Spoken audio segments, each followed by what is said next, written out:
The night I met my husband, I was like, oh, fuck, we're going to get married. I saw it. So like, I don't know, you might as well just fall in love with me now because I think you're going to no matter what. 2 years old, bath time, and I'm just kind of babbling. I talked about a past life where I was with the lover and he left me and all of our kids to like be in like a biker gang. My parents were like, sorry, where is she getting this? Your husband, he came from Mormon tradition. How difficult was that? My family, they were nervous that I might get sucked into something that was dangerous. I was at an event last week and 2 people separately were like, I'm getting alien energy from you. And I'm like, what is one to make of all this information?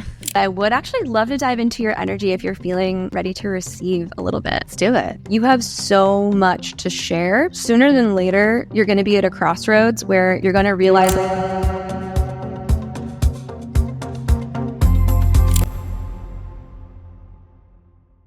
I have actually so many things to say about your energy, so I am really excited to get to that part of this experience, but I think we're about to have a really good conversation. I felt that this morning when I woke up, I like always kind of tap into each thing on my schedule at the beginning of the day and just like ask Spirit, is there anything I need to know about that or anything it's just like specifically that I'm being asked to like hone in on or like bring to that experience? And Spirit just said like, prepare to have an incredible conversation. So no pressure on us, but the universe is behind us and supporting us in this endeavor. So I'm very excited.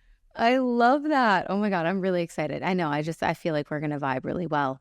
So I have a couple of questions that I want to start out with, because as I was reading through some of, your background and your experience, it really stood out to me that you are someone who, since a really young age, was able to recall their past lives. And this really jumped out to me because I did my training in past life regression therapy. And that was something that like really spoke to me. And I just wanted to kind of do that mostly for myself, but then of course to just have as a tool in my toolbox, whether it's for me or family members or clients.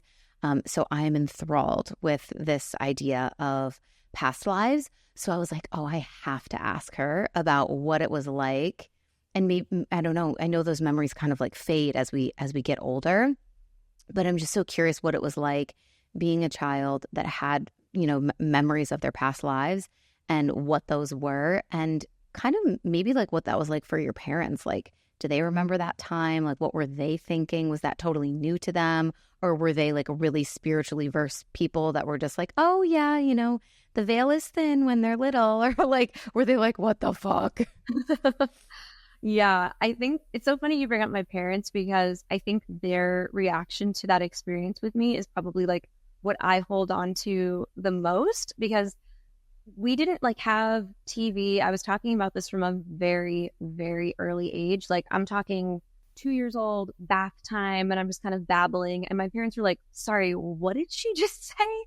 So I definitely, the life that I talked about the most, and this is so funny, but also like very on brand for me. I talked about a past life where I was with a lover, and he left me and all of our kids to like be in a biker gang basically. And I was like really like, I was very upset, and I would talk about like he left me with all these kids, like he's just off with his friends, his like cool guy friends is how I would describe them. My parents were like, sorry, where is she getting this? Because this is not an influence that's like anywhere in our lives or like our energy.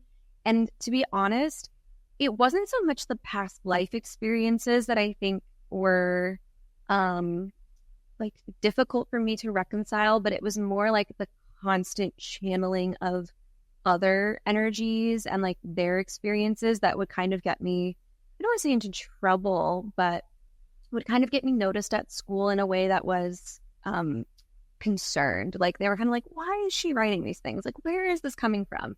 So my parents, luckily from a really early age, were just like, she clearly is connected to something that like we don't know a lot about, but that we're not connected to.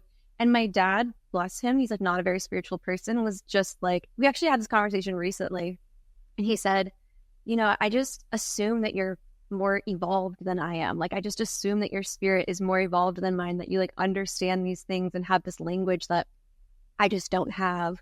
And luckily my mom, she's just always been a spiritually curious person. She grew up inside of religion, but then decided to like kind of forge her own path and really wanted to give me the space to do the same thing. So when she kind of noticed that I was saying things or like hinting at things or expressing feelings or thoughts She was the first to be like, well, let's create some space for this. Like, we're not going to squash it. We're not going to try and control it or derail this. Like, let's see what happens when we just make space for her to fully be herself. And then as I got older, she would take me to see different practitioners, and just so that I had role models and I had mentors and I had people in my life that I could see what it looked like to exist in the world as a connected and spiritual person.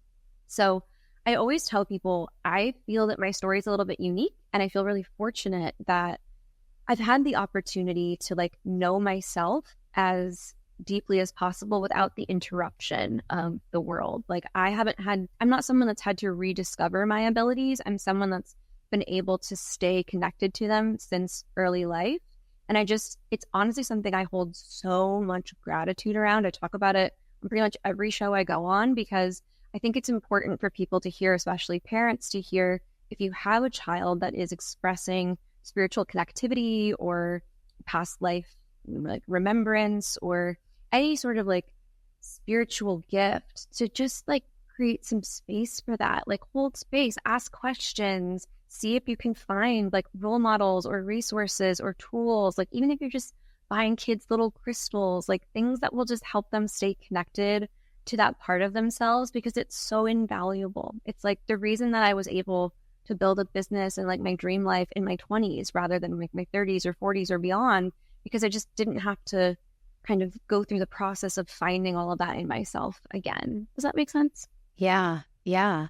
So it sounds like even though maybe they didn't fully understand and it wasn't something that they had experienced themselves, that they were at least open and supportive of allowing that to kind of like flourish within you. And it was never like, it was never positioned in a way where it's like, that's bad, stop it, or turn it off, or. Absolutely. Yeah. Like, it was just encouraged. And I feel so fortunate as well. I'm an only child. I have a half sister through my father, but like we were both raised as only children. We have like a big age gap. And I just didn't even have like siblings around to kind of like make fun of me or like tease me out of my like little witchy ways. And I was definitely the kid that like came home from school and like went up to my attic with little apothecary bottles and like mixed potions and talked to ghosts. And like I was that girly who took oracle cards to the sleepover. And I have decks right here in these drawers in front of me that I've had since I was 7 years old. Like, these tools have been with me my whole life. And I definitely did myself try and like shy away from it. And I think my parents also were kind of like, okay, well, like you can totally be spiritual and like you can be psychic, but like, is that a career? Is it a path to your livelihood? Is it a path to fulfillment, in terms of like career or any of those things? And I think the answer that they came to was like, no, probably not.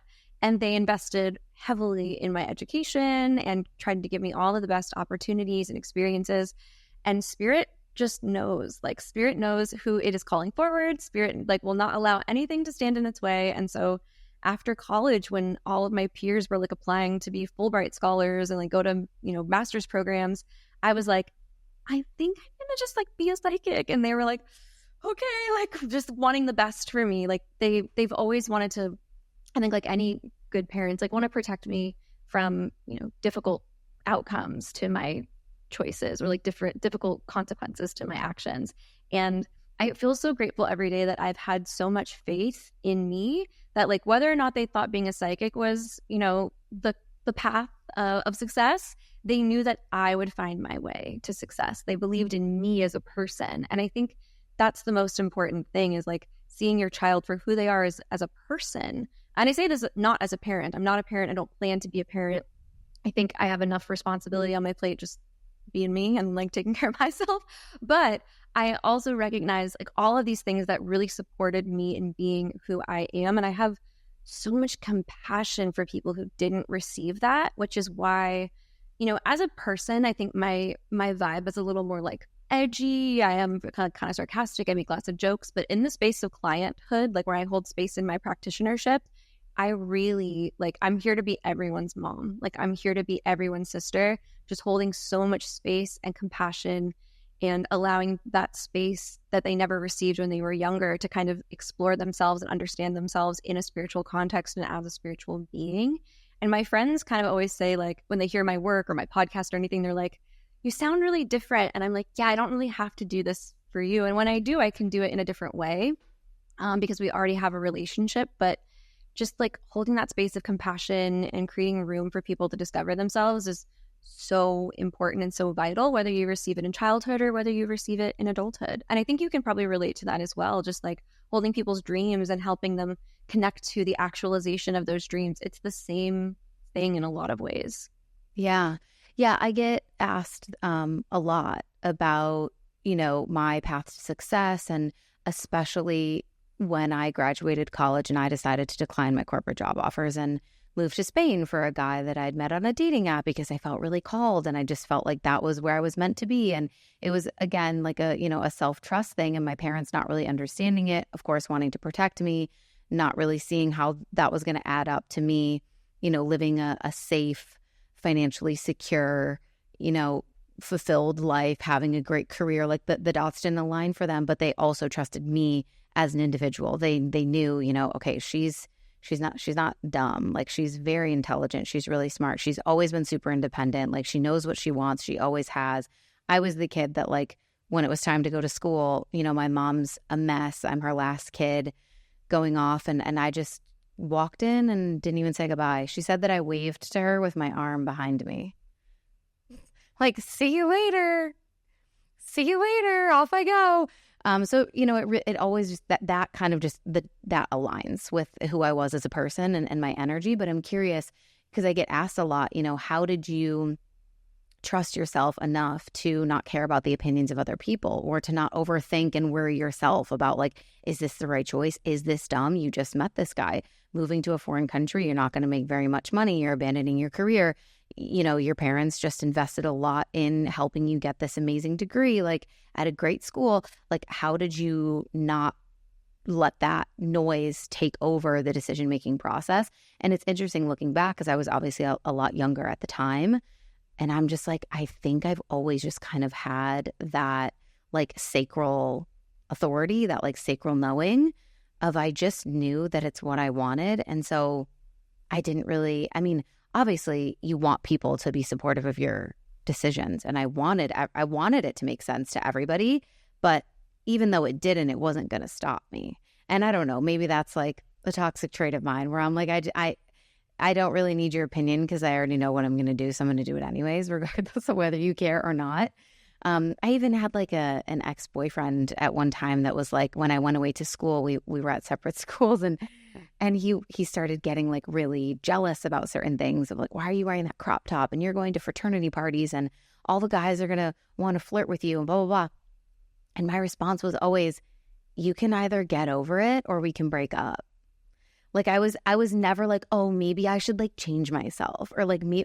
Like, I was just like, if you don't want me wearing a crop top, then like we can just break up, because like I'm going to do it. So I wonder, like, for you, like being so anchored as well in your own gifts and like what you wanted and what felt like the right decision to you, even if it didn't make sense to everyone else. Is that something that you feel like you always just had too as a personality trait?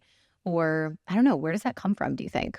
So first of all, the words coming out of your mouth could come out of my mouth. Like, we are the same person, different font for sure. Yeah, I'm very similar to you. Like, when it was time to apply to study abroad, I was like, oh, did I not tell you guys I'm leaving for Thailand in 2 days? Like, I already arranged that. I've already done all the things. So yeah, I think it's like, there are some of us that are just born with that sort of like powerful energy. And I think I'm an Aries, so I obviously have like a lot of fiery leadership energy in me in general. But I think at least the confidence I had to pursue my career, or kind of like the direction I took my life in, I think there's a part of me that, and again, like you said, this could be like a toxic trait of mine, but because I was seen and told that I was so wise for my years, like that was kind of always a thing that people told me. And because I had sort of this like vision into life and into the future that maybe other people didn't have, I kind of had like a little bit of a know-it-all thing where I was like, well, I already know what's going to happen because I've seen it. Like, I know where I'm going. The night I met my husband, the night I met him, I was like, oh, fuck, we're going to get married. And luckily I had like the wherewithal not to say that out loud to this person that I just met, this like 23-year-old guy that I just met. But, even when he was like, not necessarily certain. I was like, sorry, I don't know how to tell you this. Like, we are gonna get married. Like, there's like, I already know it's gonna happen. I saw it. So like, I don't know, you might as well just fall in love with me now because I think you're going to no matter what. So just kind of that feeling like I know what's gonna happen. And the other thing too is, people, and you probably experienced this, being like a public figure. Like when I'm on social media and I'm sharing things like things I've heard spirits say or things that, angels have told me, it really can trigger people. Like it can really upset them. And their response is always to like attack me personally and just say like bonkers off the wall stuff. And I think I'm just so prepared for that experience because like being psychic and being a spiritually connected person in a world that doesn't really like prioritize that or support that, I've had to just really from the beginning be like, you know what? I totally respect that you don't agree with me, but like I know what's true because I'm talking to angels all day long. Like they tell me stuff and then it happens. So like proof's in the pudding, baby. Like I don't know what else to tell you. And I think it's just like the fact that I've had a strong relationship with my intuition all along that made me feel like, okay, well, the decisions that I want to make that other people don't understand is fine because they're not for that person. Like that's not their path. That's my path. And you don't need to understand my path and I don't need to understand yours. We just have to honor and accept that we're making different choices. And I think like acceptance and tolerance is so, so important. Like my husband comes from the LDS religion. So he was raised Mormon. And when we got together in our early 20s, everyone on both sides was like, what are you doing? Like, this will never last. You can't make this work. You're not meant for each other. And we were like, that's cool that you have so many opinions about our relationship, but like, we're pretty certain what we're doing. And from the very beginning, we just had this agreement, like, you're allowed to be different than me. I don't need you to think the same things or believe the same things for me to love you. Like, I know you're a good person. I know that you have values that I respect and you have some differences of opinion. And over the years, like we've really found our way to this beautiful like middle ground of like emotional regulation and clarity. And like the love has only grown and enhanced over the years. The differences didn't bring us away from each other. They brought us closer to ourselves and like helped us understand ourselves more deeply. And I think I just apply that to all things in life. Like I used to be, like, I used to love being right. I was like debate captain queen over here. Like, I love to tell you you're wrong and I'm going to make sure you know it. But as I've gotten older and especially like since stepping into more of like a spiritual path, I just am like, I don't need to debate you because guess what? Like, we're going to die and then we'll find out who's right. So like, let's just wait, see what happens because I literally always say that.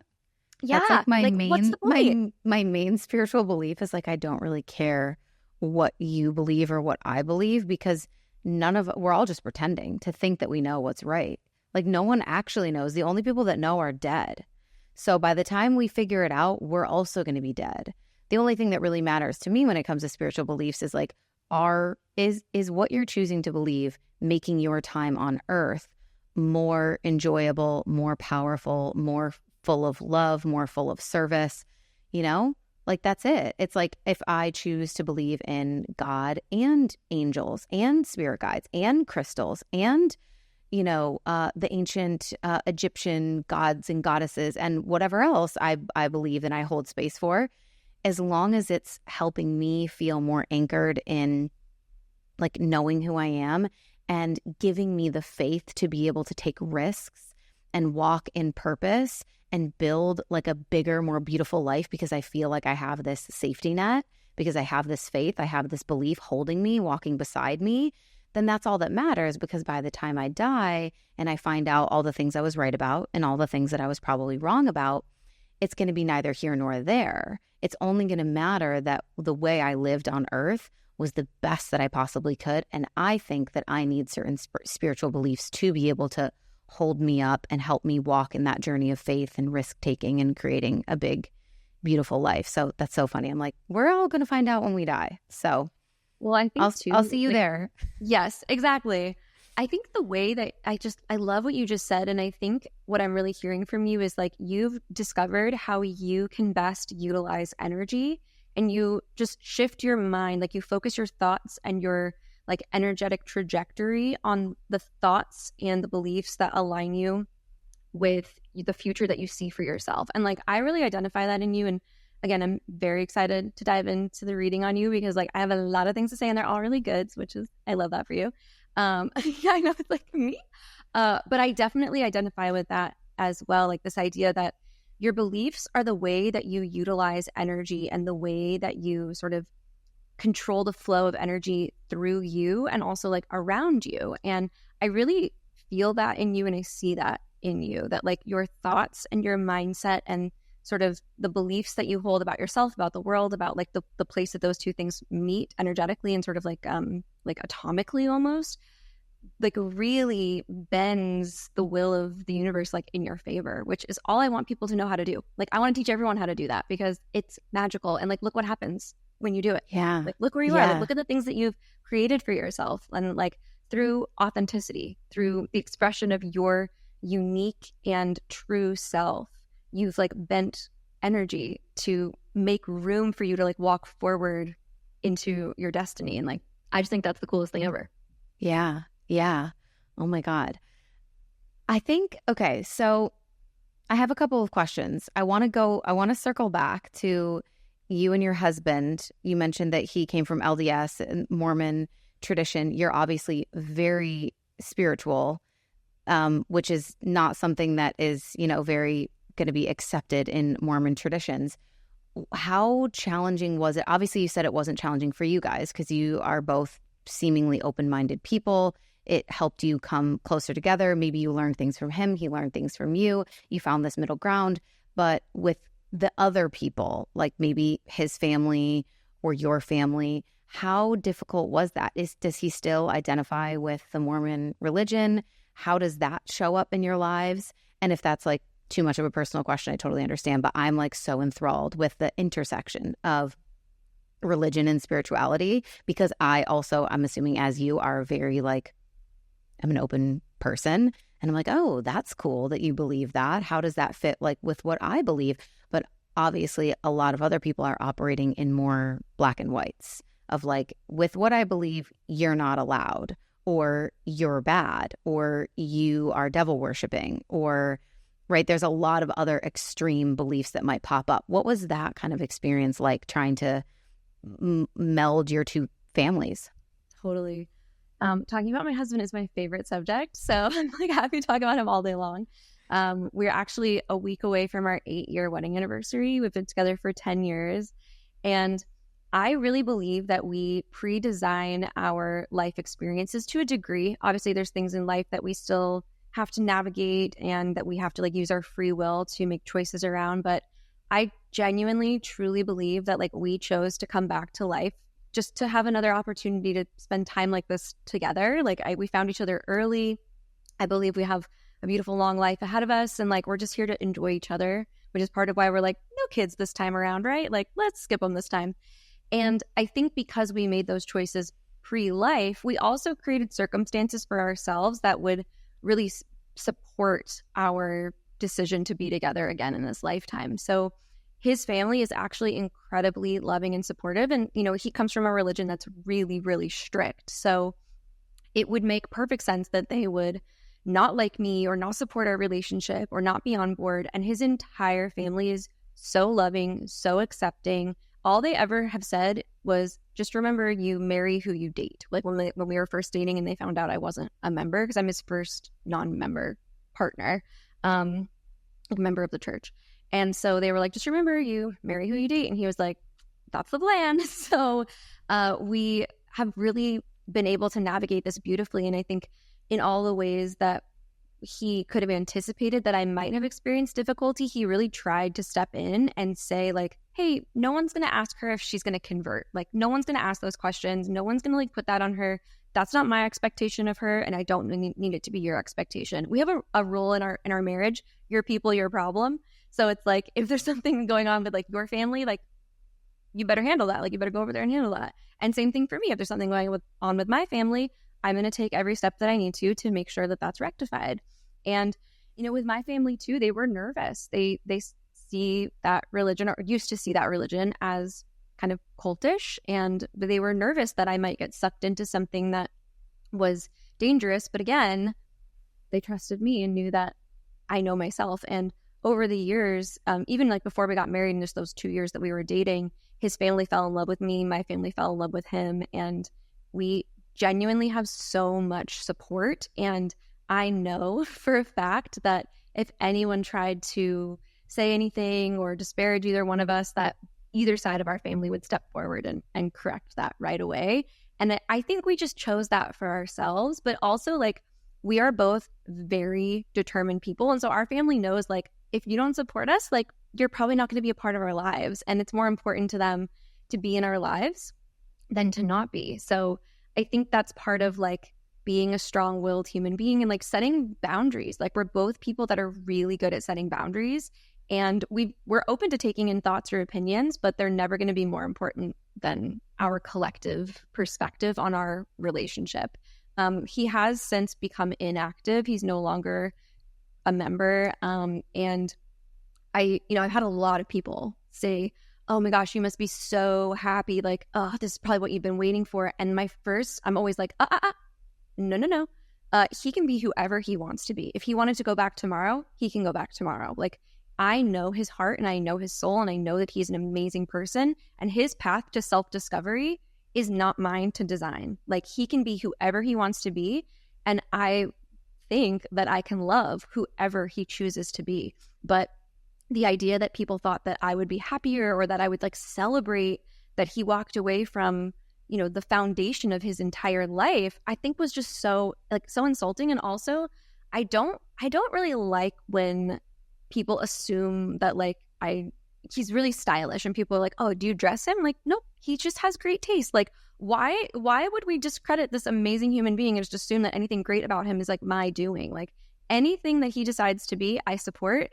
And I have loved growing up together. Like, we've been together since our early 20s, and I have loved watching him transform into who he is today. And I am going to be enthralled to continue to watch who he becomes. And I would say that he probably feels, if I do say so myself, I think he feels the same way. He's watched me heal from my deeper traumas and, pull myself out of victimhood and like regulate my nervous system. And he's a huge part of how that happened. So, whoever he came to me being, regardless of how that happened, whatever influences or beliefs shaped who he was, like, all I knew was he was just perfect exactly the way he is. And he just continues to be perfect in my eyes. I always tell him, this is like so silly, and I actually do believe it. So that's like kind of messed up, but I always tell him, you're the greatest person that's ever lived, that is living, or will ever live. And like, I tell him that every day because I want him to feel that way about himself. And like, I don't need anyone to agree with me. Like, he's not other people's cup of tea,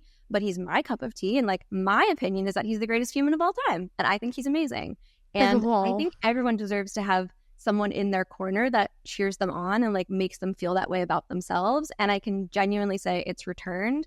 And our beliefs and our differences in our beliefs have only helped us help each other expand our consciousness. He's also autistic. And so I think that's been really interesting too, because when we first met, I'm an empath, right? And he has a smaller emotional spectrum than I do.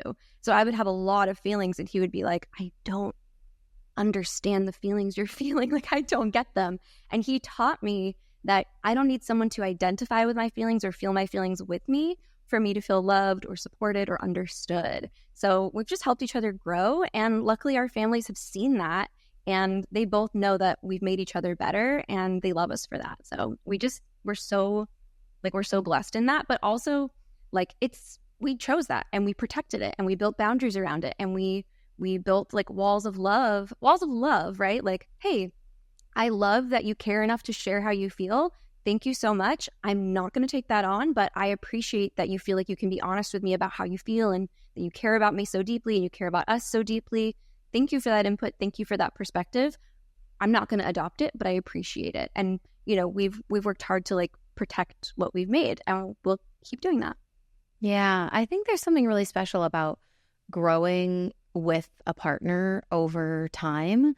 Like, I've also been with my partner for almost 10 years now, and we met in our really early 20s, and we've been so many different versions of ourselves together, and our belief systems have grown and evolved and changed together as a result of, our lives and the way that they've intersected. And we've lived in different countries together. I met him while I was in Spain when I was studying abroad when I was 21. And then I moved there and we were there for 6 years together. And he was really like leading our life there because I was trusting him to like guide us and support us. And then I started my business, and that like really kind of started to take off. And I took on this role of like the breadwinner out of nowhere, and that really changed our dynamic. And then we decided to move to the US and buy a house together, and he started his whole career over here. And yeah, it was just like, I think there's something really special about having that perspective with, your partner, of loving who they are at their core and being so open and excited for all the different evolutions and versions of them to come, because you know who they are deep down, and that whatever, they evolve into is going to be something that you're excited to meet that version of them too. So I love that. You can definitely feel and hear how much you adore your husband. So that's really sweet. Really, really sweet. And I think it's, it's helpful for a lot of people to hear that, because a lot of people have, whether it's religion or politics or whatever is kind of getting in the way of their families like really getting along, or even in dating. I have a lot of friends that are single, and they're kind of trying to find this perfect person who's like already formed and ready for them. And I'm just kind of a fan of like, if you like who the person is on the inside, it's going to be fun to grow with them. They don't need to have the Maseratis already. They don't need to have all of the wealth. They don't need to have their career perfectly figured out and on lock. Like, you can grow and evolve together, and that's part of the fun of the journey. So I love that. Okay, I have a question about this Merhipsi name. Am I saying that right? I was like, what is this? I need ChatGPT. So I typed it into ChatGPT. It tells me that it's likely a combination of the word mermaid and gypsy, suggesting a mystical, free-spirited identity. But I'm gonna let you fill in the gaps here. What is Merhipsi, and why is that something that you go by? So I actually don't anymore. Ooh. It's an identity that I adopted in my early 20s when I was living abroad in Thailand during the height of cultural appropriation in the spiritual community. I think the Lord every day. I don't have like a dream catcher tattoo. No offense to anyone that does, but I'm just grateful that I didn't make certain choices out of that like mentality, because spiritual practices are based on the practices of peoples and like sacred traditions. And I think it's important to acknowledge that and to make space for those people to utilize their own practices. And so Merhipsi is a portmanteau, which is a word made of other words that I invented, which is a combination of mermaid, hippie, gypsy. So ChatGPT was almost right. It was really close. And it was brought to my attention probably in like 2017 or 2018 that gypsy is actually a racial slur. And it's not a term that the Romani people prefer to go by. They can use it themselves, but it's not for me to use. I'm not of Romani descent, so it's not appropriate for me. So I kind of booted that word out of the definition. But actually, over the last year, I have been kind of in the process of a rebrand where now I'm just going by Zoey Greco. And it feels really good because I'm so grateful for all the things that like being the Merhipsi has allowed me to do. And like, she's kind of like my Sasha Fierce. Like, she's like my alter ego that I like stood behind. And she was the more like free-spirited, like spiritual aspect of myself. And I think, my business kind of came up during like, but I would say between like 2014, it was like kind of that era where I started things, and it was really necessary in the spiritual space to like present yourself in a certain way. And I struggled with that so much, and the closest I could ever get was like being the Merhipsi. And she was absolutely a boho queen. Like, we loved her, loved being her. Like, she was an icon, a legend. Like, may she rest in peace.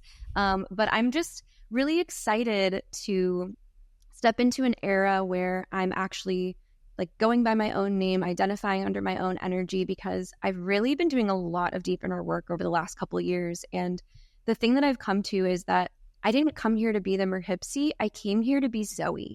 And there are things that only Zoey can do. And since I've actually like created space between myself and that sort of like pseudonym, I have had so many like revelations and breakthroughs and opportunities come to me because Zoey is a magnet for those things. not the Merhipsy. Like Zoey came here with assignments and big things to do and big jobs and things to explore and things to experience. And I had to sort of create some space between myself and that sort of facade. And also, like, I want to show up in my work really authentically and really vulnerably. And I don't want to like sit on a pedestal as a guru. I want to like grow in front of people and be an example of, you know, what doing the inner work looks like, what knowing yourself deeply looks like. Because our intuition isn't just the voice of our higher self, it's the voice of our inner self. It's the voice of our most authentic self. And how can I listen to her and how can I hear her if I don't even identify as her? Like, I had to really ask myself those questions. And so I'm so grateful for all the things Merhipsy did and all the like, and you know, she was the girl that was seeing 12 clients a day, back to back to back in a tiny little office and putting crystals on people. And like, her dream was no bigger than having a tiny office. Like, she never dreamed of having a podcast that was heard worldwide or building a, you know, a 6-figure business or doing, or, you know, writing books or publishing Oracle decks or any of the things that I've done. Like, those weren't her dreams. And she just like, she's the one that showed up and did the hard work and like believed in us from the beginning when we had $0 in our bank account and like no job and nothing going for us. Like, she was the one that was like, okay, I guess I'll just like do whatever the universe tells me. And so I love her and I appreciate her so much. And I think like I got it from here. So it's been like a really beautiful and also like grief. I've had sadness. I called both my parents and told them before anybody else, and we all cried together, like, because like they love her too. And like I could be emotional right now, but I went through like several therapy sessions where I like talked to her and said goodbye to her and like moved through this whole process. And I think because I honored my emotions in that process and like really showed up for myself and like really did that consciously, I like consciously uncoupled from like a part of myself. I'm just like in a really good space about it now. And I'm like, RIP queen, like big things going on, like let's go. And so I'm excited for like what the future holds for Zoey and really grateful for what the past has held for the Merhipsy. I think a lot of people can relate to that sentiment, whether it's just, you know, personal evolution and kind of saying goodbye, like how we talk about like having a funeral for the old versions of yourself. Like that happens so often in especially business, but in any like personal growth, spiritual development journey. It's like there's old versions of you where you look back and you're like, that's not me anymore. But like, man, I'm so grateful for her. I'm so proud of her. Like, thank you so much, all that you did for me. Like, look where we are now.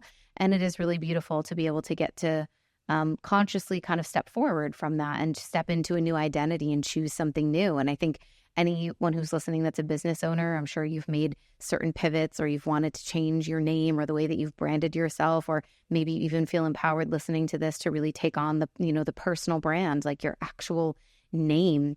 Because I think a lot of times when we're first starting out in business, there's a fear of like, if I'm just me, like who gives a shit about me?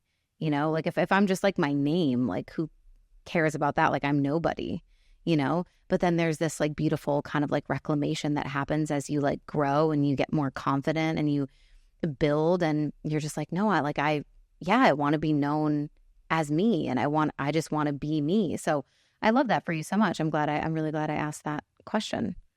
Yeah.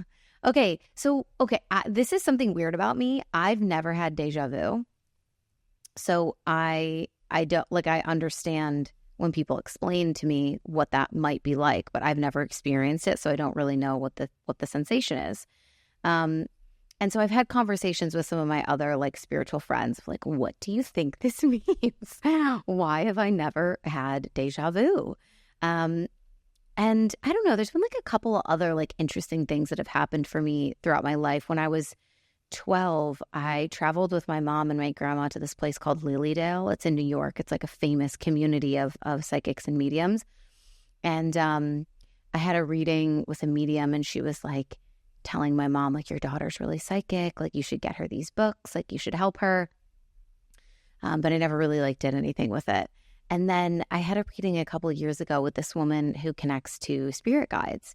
And after, you know, we finished the reading, she was telling me, she's like, I just have to tell you, like, I can see your channel and it's really strong. And I've only met one other person who has a channel like yours. It's really clear. It's really bright. It's really strong. And I was like, oh my God, what do I do with this information? Like, love that for me, but like, what am I supposed to do? And then I was at an event last week, and two people separately were like, I'm getting alien energy from you. Like, do you believe in aliens? Like, have you ever looked into this? Like, I don't know. I think and I'm like, oh my God. And then I went on this pilgrimage to Egypt.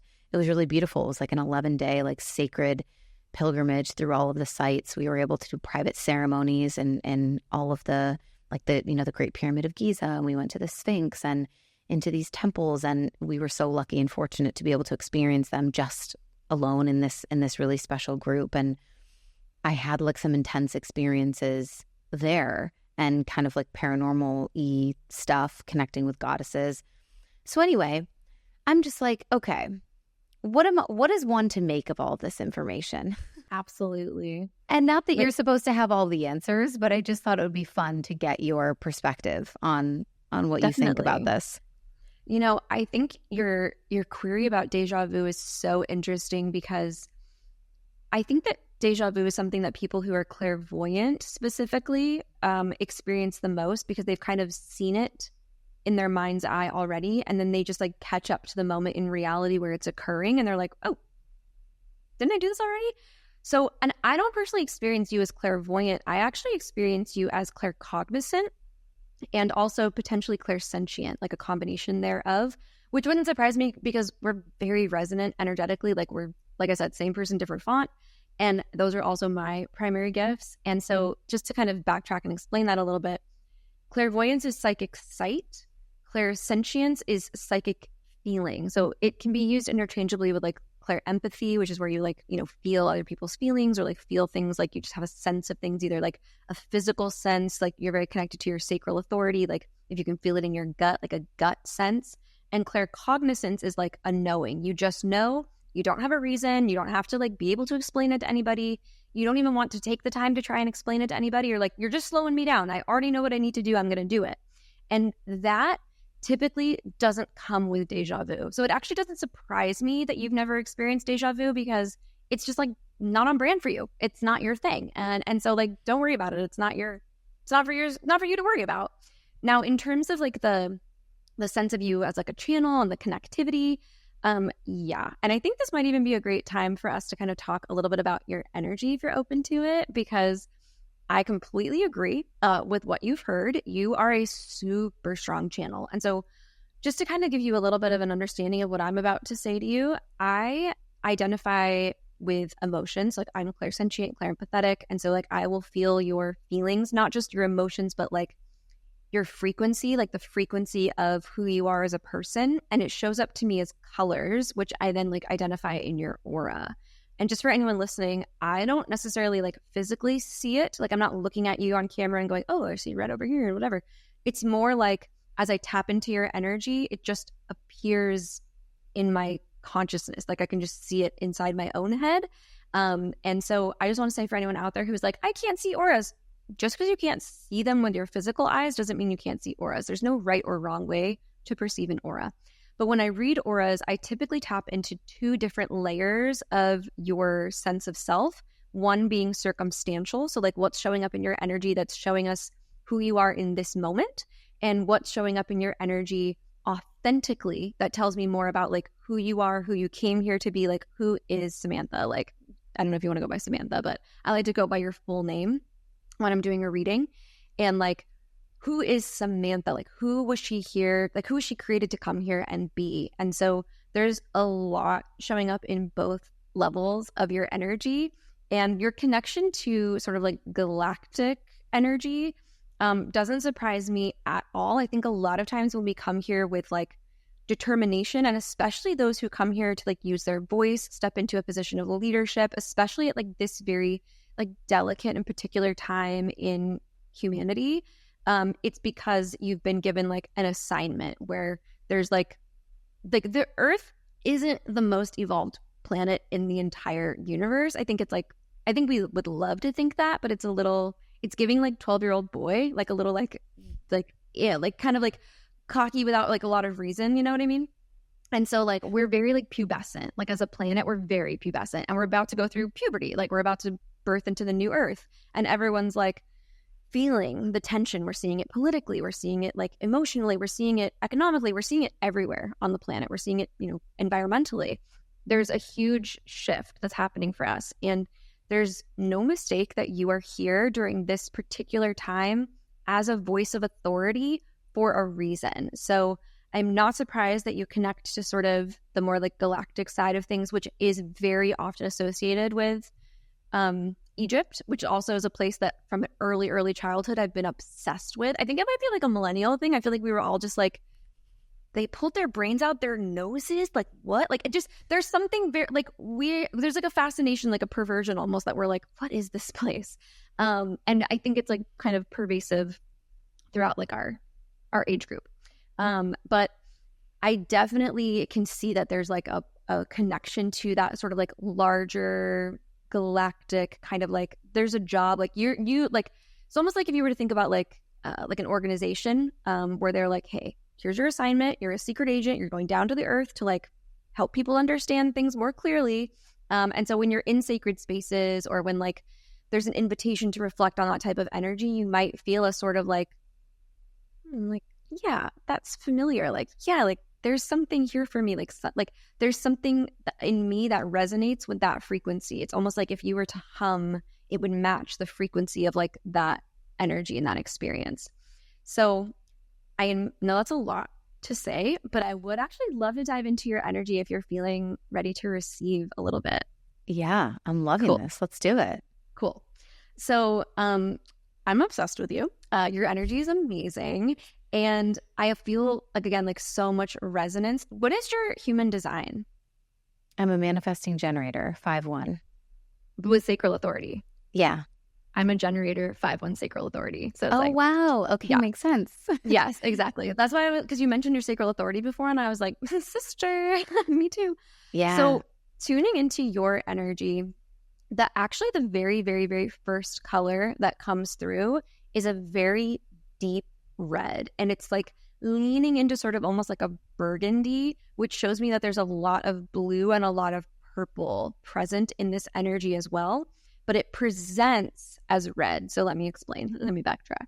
Red is the color of authority. It is the color of leadership. It's the color of manifestation, determination. Oh, you're touching your throat. Not surprised.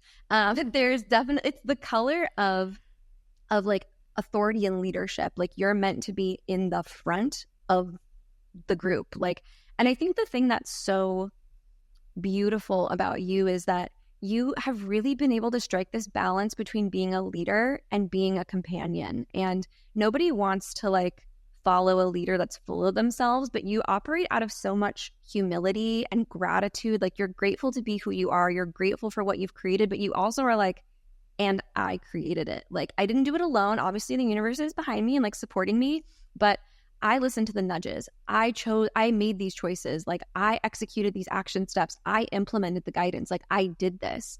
And that's really important because the example that you set for others is the medicine that you bring to the earth. Like you are here to show people that they are capable of being empowered. And that's really the gift that you give, is demonstrating your empowerment and teaching other people how to discover that in themselves.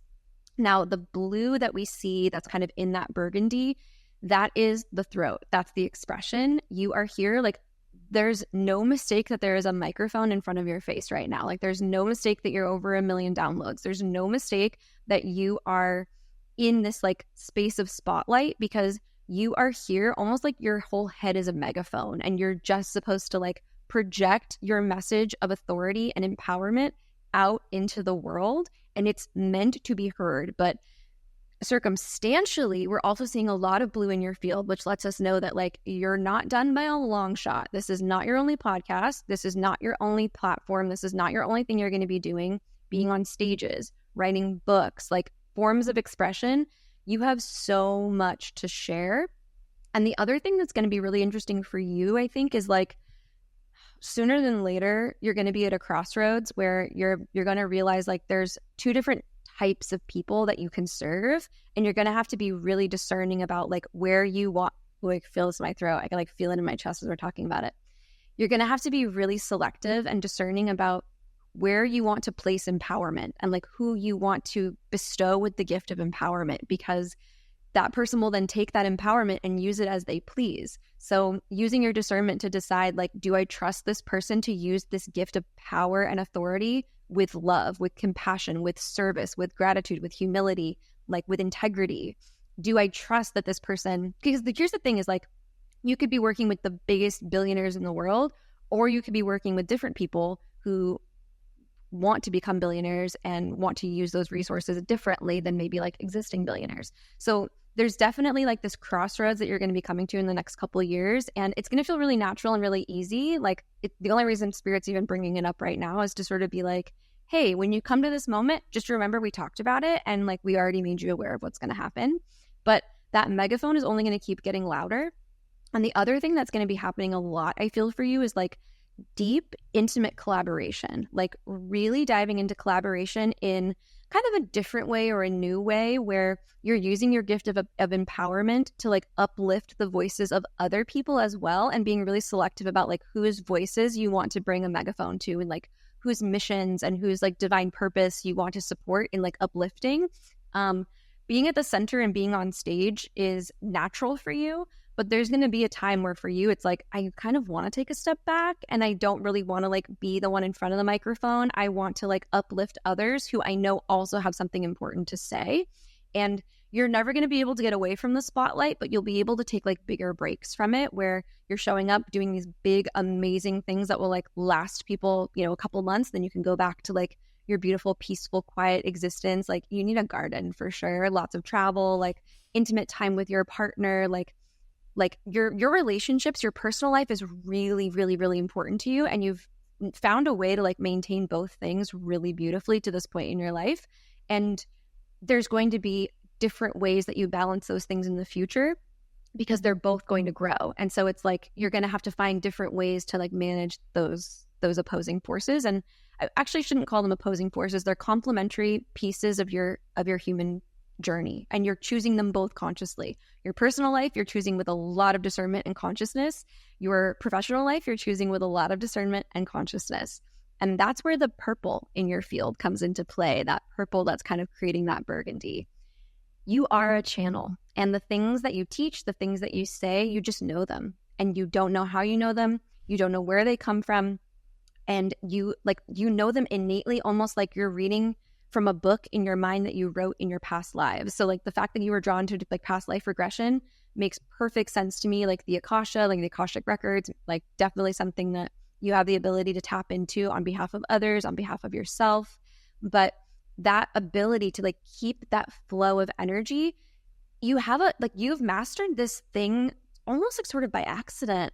And I mean that like lovingly, like it just comes naturally to you, that so many people fight their whole lives to sort of master, which is like, I'm just going to let whatever comes through come through, and like speak it honestly and truthfully, and like with confidence and with self-belief, and just believe that it's going to fall on the right ears, fall into the right hearts, fall into the right hands. And that is literally all you have to do. Like, all you have to do in this life is be yourself, and that's it. That is your assignment, and you're doing it so beautifully. But I think that's the thing, is Spirit's sort of saying, like, in the next couple of years, because your trajectory is so fast, like your path is so, and you've seen it, like you started your business and we're like, whoa, this is bigger than I thought it was going to be. Like, this took off in ways I didn't expect.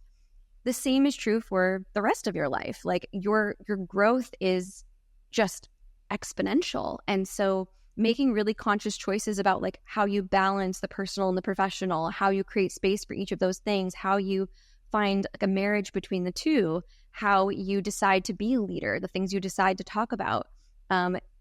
For you, you don't have to come out and be like, I'm spiritual. Like, what you say is spiritual. It's all like you're speaking from a place of spiritual truth. So you don't have to be like, I'm a spiritual authority. You're just an authority. You're an authority that speaks deep, innate truth that resonates with the spirit of each person.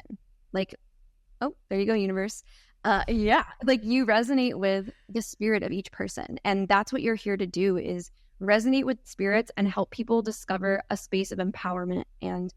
But it is like a gift that you hand out. I'm seeing that like really clearly. So like your podcast and like the way that you show up on social media and like the way that you share like free information and resources, that's important because that's for everybody. But there's this next level where it's like, I see you and I know you have something really important to do.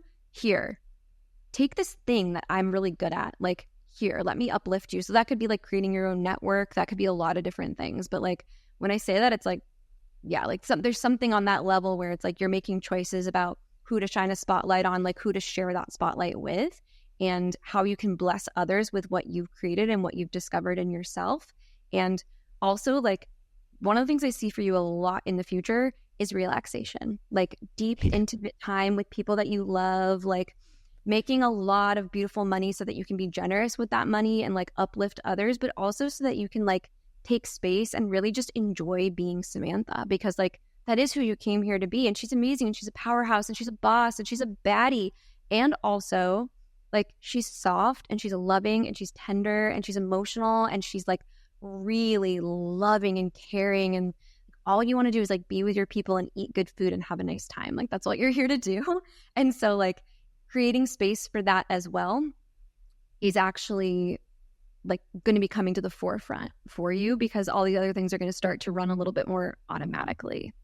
So I know that that's a lot of information, a lot to take in, and I just kind of talk. But how do you feel as you receive that? And like, how does that resonate for you? And do you have questions that I can answer? Yeah, so much resonance, like so many things being affirmed that I've been feeling and experiencing lately. And I mean, I love the sounds of the, that future where you're like, you're never going to be able to get out of the spotlight, but you are going to like have these periods where you kind of like retract and like you're just with your people and your family and relax. And yeah, that's like such a vision for me of the future. And I think it's challenging in the space that we work in, of seeing so many people that are doing business in different ways and they carry different energies. And even, looking up to mentors and friends and people, of wondering like, okay, the way they do it, the way that I'm supposed to do it. And I'm sure so many people listening can resonate with this. We question ourselves a lot of like, oh, should I do it how she's doing it? Or like, she's nonstop. Should I just be nonstop? And then that would, make me more successful or more happy or whatever. Or, oh, she's like very like retracted and that really works for her. And even someone like our mutual friend, Chelsea, who talks a lot about like selling without social media and, doing things in a different way. Like, oh, that's kind of interesting to me. That's kind of inspiring. But like, I've always felt like I'm very somewhere in the middle. Like I have like one foot in like both of those spaces. And even just like you describing my personality of like being this like powerhouse and this boss and having a lot of ambition. I'm a fire sign, so I really get that and I feel that. But also like I'm a Cancer moon and I'm like probably the softest, hearted person ever. And like I am very emotional and I do love family, and motherhood is something that I really look forward to. And I can see that being something in the next couple of years that really changes the dynamic of, my work and my pace and how that, is all going to kind of fit together. So the description of that, vision really, really resonated with me and brings me a lot of peace of like, okay, yeah, like the direction that I'm sensing and feeling and the kind of like duality of like being able to hold both, like that can exist. Like it's just a big permission slip of like, that is possible. Like I don't have to choose to be this like all in nonstop Energizer bunny version of myself, or this really like retracted, like, mama bear, like stay at home, just want to like nurture my kids kind of thing. So I love that. And that feels really, really affirming to me. The red thing was also really interesting because if you only knew how many conversations I've been having lately about the color red. So that was wild that that's the first like main color. I just have this intuitive knowing that when I do this like rebrand, I don't know why, but I just knew randomly that red was the color. And I got really curious about why, because I've never branded anything in red before in my life. And I'm like, am I just trying to be like other people, or where did this red come from? But it really just felt like a knowing. So to kind of hear that from your perspective too was amazing. And I even was like, I was so interested as to why I felt the red so strongly. So I started like looking things up, and then it was like dressing for your Venus sign, and I'm Venus in Scorpio. So I looked it up, and it's a deep like burgundy, like red. So I was just, I don't know, as you were talking, I was just connecting all these dots like, wow, okay, this is making so much sense. And I feel like one of my biggest challenges is that because the way that I speak and the knowledge that I transmit and the things that I guide people with are just known, it's like they come to me in the moment, which is kind of what that medium who reads spirit guides was telling me. She was like, you just like your channel is very open. So when you're communicating with a client, oftentimes like the knowing will just come and you'll know exactly what to say and you know how to guide them and you know how to help them and you don't know where or why. And it's something that's maybe hard to teach. But my biggest challenge is seeing myself as unique because I'm like, I don't like my life in general. And obviously growing up with like a lot of privilege and, you know, having a lot of fitting into a lot of the standard beauty ideals and, you know, growing up in a middle-class white family in America and having a higher education and all these things, that always kind of like blocked me from seeing myself as unique. I don't have this huge, like, you know, traumatic background story or like anything like that. So it was really hard for me to feel that what I'm doing is unique in any way. And I think the uniqueness comes from that kind of like aspect of just knowing things. And the reason why I don't perceive it as unique is because I don't know why I know them. Like I haven't been recognizing that that is a gift or a talent. It's just like something that is mine. So I'm just like, oh, isn't like everybody like this? I think too, if I may say, like, as someone also who grew up like upper middle class, white family, East Coast, went to boarding school, like all the things, I think also there's something to be said about choosing, because I believe we choose our path in this life, choosing a path that holds privilege so that you can use that privilege to change the lives of other people. Like we're in a time where energetically and emotionally, like people need to be leaning into one another. And like we're leaning into the idea of oneness and supporting others. And so it's not to say that your story or upbringing doesn't make you unique. Like maybe that's not the part of you that makes you unique, but it's one of the things that you have, that you possess, that you are able to use to change the lives of other people. Like you have this amazing platform that you've created. And so being conscious about who you choose to share it with and whose voice you choose to amplify, like on the other end of this microphone, like there's something really, really, really powerful in that. And I think too, it's important to acknowledge for a moment, like the opposition to our intuition is our ego. And our ego is the voice that says, you're not unique, you're not special, like that was a fluke. Like, sure, you just knew that, but like, would you know next time? Could you next time? Like that voice is there to keep you safe from what it perceives as threatening or difficult or scary or whatever. And that's what it thinks it's doing. It thinks it's keeping you safe. It's not actually trying to make you feel bad about yourself, believe it or not, because my ego sure does. Every time I talk to it, I'm like, I'm feeling really terrible. I felt better before we chatted. And I think it's important to recognize that your ego is not your enemy. Your ego is the voice that is trying to communicate to you where you are holding wounds or where you're unresolved or where there is attention needed. And so if there's something that you're holding about not feeling unique or not feeling special, that's the medicine that you're here to bring, is like teaching other people how to discover their uniqueness and how to identify that they are special when they struggle to do that as well. So just kind of paying attention to those messages, and rather than feeling like there's things you have to overcome, they're actually messages that need to be heard and acknowledged so that they can not just be overcome, but so they can be alchemized into power, which is what you do. You're an empowerment, like you're a source of empowerment for yourself and others. So learning how to alchemize ego or pain or discomfort or dysregulation or like a lack of confidence into empowerment is like what you're here to do. You're amazing. Thank you so much. Yeah, that was really actually, that little reading actually means a lot to me. That was really helpful. Just really like affirming. So Happy I really to be loved here. that. Thank you. Course. Thank you so much for having me. I've enjoyed this so much. And I would love to continue this conversation over on my show. I would also love to continue this conversation off the record and just, keep the flow going. Yeah, absolutely. Okay, so obviously you're super skilled, talented, beautiful, a great personality, all the things. Everyone's going to want to work with you, running to see your resources, what you teach. Can you just share with everyone quickly, like where they can find you online and how they can connect with you? Absolutely. So I'm undergoing a rebrand, but you can find me at zoeygreco.com, ZoeyGreco. You will also see that my new brand color is red. So love that for us. I know. I'm a fire sign over here too. I'm telling you. So ZoeyGreco.com. And then on any social platform, you can find me at the Zoey Greco, because I'm not just Zoey Greco. I'm the Zoey Greco. Exactly. That's right. And that's where you can find me, and you can find all the things I do and offer. And those are expanding and changing day by day as I evolve. So I'm excited to meet you guys in your needs and wherever they align with what I share. I love it so much. Make sure you guys go follow Zoey. We'll link everything in the show notes so that you can connect with her on Instagram and all the places and reach out to her. If you enjoyed this episode, take a screenshot, share it to your Instagram stories, tag us so that we can see it and we can connect with you. Or if you have a friend who you know would resonate with this conversation, just copy the link to this episode and send it over to them. Let them know you were thinking of them. Kill two birds with one stone. We love you guys, and we will talk to you next week. Bye.